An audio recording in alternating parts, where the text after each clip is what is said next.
آپ لوگ صرف تلاوت کے وارث نہ بنیں قرآن کے، بلکہ عمل کے عامل بھی بنیں۔ قرآن کا حق صرف یہ نہیں کہ آپ اسے پڑھیں، بلکہ یہ ہے کہ وہ آپ کو بدلے، یعنی آپ اس پہ عمل بھی کریں جو پڑھ رہے ہیں۔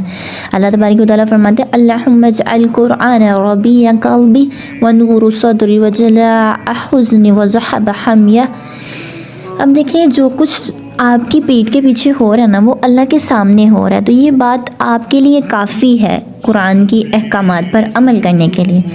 اللہ تبارک فرماتے ہیں کہ 3 دوست بنا لو، کبھی تنہا نہیں رہو گے۔ قرآن جو ہر حال میں رہنمائی کرتا ہے، نیک اعمال جو قبر سے لے کر جنت تک ساتھ دیتے ہیں، حسن اخلاق قربان جائیں جو دلوں کو جوڑتا ہے اور رب کو راضی کرتا ہے۔ لیکن مختصر بات یہ کہ یہ 3 دوست انسان کو دنیا میں سکون، قبر میں روشنی اور آخرت میں نجات عطا کرتے ہیں۔ جو شخص خیر کی بات آگے پہنچاتا ہے وہ نیکی کے ایک نہ ختم ہونے والے سلسلے کا حصہ بن جاتا ہے۔ اب جیسے کہ بات کریں تلاوت قرآن پاک پہ، تو امام ابن قیم فرماتے ہیں قرآن کو ایسے پڑھو جیسے کوئی اپنے محبوب کا خط پڑھتا ہے، یعنی کہ آپ جب اپنے محبوب کا لو لیٹر پڑھتے ہیں نا، ایسے قرآن کا پڑھو، یعنی ہر لفظ میں غور و فکر کرو، دل سے لگاؤ اور محبت محسوس کرو، قربان جائیں۔ یہ ہے اللہ تعالیٰ سے محبت۔ اور اہل قرآن کے شانہ شایان نہیں کہ وہ سنگ دل ہوں، غفلت میں رہیں، شور و گفتگو کریں، غصے کے تابع ہوں، یعنی کہ قرآن تو پڑھ رہے ہیں لیکن اس پہ عمل نہیں کر رہے، یہ اہل قرآن کی شایان شان نہیں۔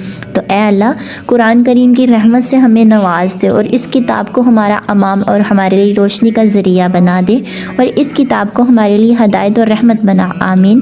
اے اللہ اس کتاب سے جو ہم بھول گئے ہیں ہمیں یاد دلا دے، اور اس میں سے جو ہم نہیں جانتے اس کا ہمیں تو علم دے، اور رات اور دن ہمیں اس کی تلاوت کی توفیق عطا فرما، اور اس کتاب کو ہمارے لیے روشن دلیل بنا دے۔ بے شک جو ہے جیسا کہ کہا جاتا ہے you and your destiny both is beautiful, don't doubt it because Allah has given you this, you can't imagine how much Allah loves you, do you really think he is gonna give up on you?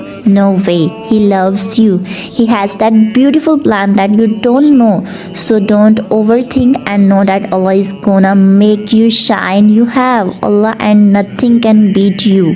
سبحان اللہ، یعنی قرآن دکھی دلوں کے لیے شفا ہے۔ وہ دل جو ٹوٹ کر خاموش ہو جائے، وہ آنکھیں جو تھک کر رو بھی نہ سکے، قرآن انہیں سہارا دیتا ہے۔ اس کی آیات دل پر مرہم بن کر اترتی ہیں اور اللہ کی طرف سے وہ سکون عطا کرتی ہیں جو دنیا کی کوئی بات نہیں دے سکتی۔ ان گنت کتابوں کے آخر میں آپ نے دیکھا ہوگا کہ اکثر لکھا ہوتا